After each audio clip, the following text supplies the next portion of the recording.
Miss Sherrod, who is now being given a new job at the USDA. It's a very big and important story, and I'm going to talk about it now in case you haven't heard about it. And I'm calling this affair the Breitbart affair, and I will tell you why in a moment.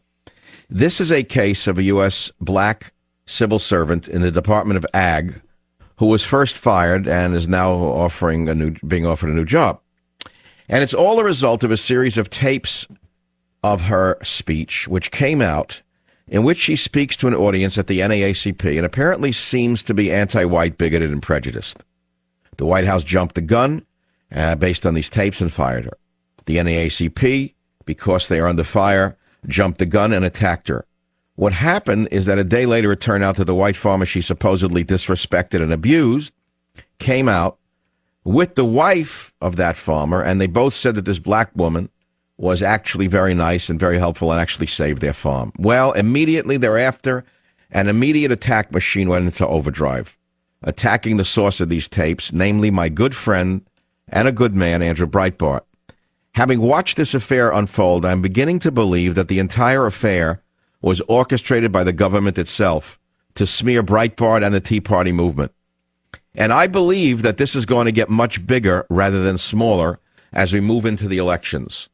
This is part of the dirty tricks campaign that the Democrats are famous for, and I believe they used Andrew Breitbart's idealism. Now, the reason I say that is because it was Breitbart himself who released the Acorn tapes and seriously damaged Acorn to his credit, causing the Democrat machine great problems with their false voting, etc. And they've been waiting for an opportunity to get back at him. So they released these tapes, these edited tapes of the black bureaucrats through a third party or a fourth party, whispering, oh, do we have something for you, Mr. Breitbart? This is really going to show the NAACP to be a racist organization. Now, they know Andrew is an idealist. They know that he's trying to save America from their communism. So he immediately releases the tapes that they feed him. He jumps to conclusions. Ipso facto, she's declared to be a racist. Ipso facto, the NAACP is called racist. She is fired, the NAACP apologizes. The government apologizes, and lo and behold, a day later comes out that she saved the farm of the white family, right?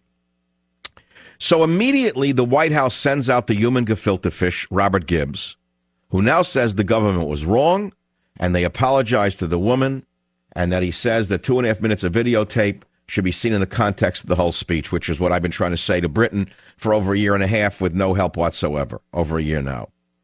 Now, what I believe is next going to happen, and I fear this very deeply, I fear this with everything in myself, is that this government, this dirty tricks Democrat smear machine, this Democrat socialist regime, is now going to bring charges against the parties involved with releasing this tape.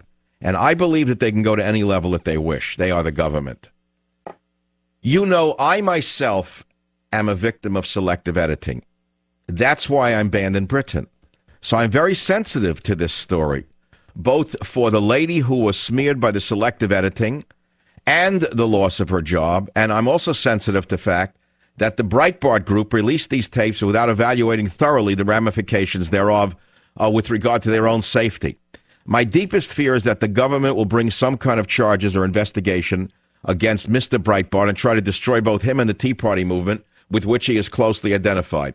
They are going to make the woman into the new Rosa Parks, and they're going to paint Breitbart as the head of the new Grand Wizard of the Ku Klux Klan. That is my deepest fear because Andrew is my friend, and I hope I am wrong. And the reason I am giving you my commentary on this is to warn you what this Democrat socialist machine is capable of.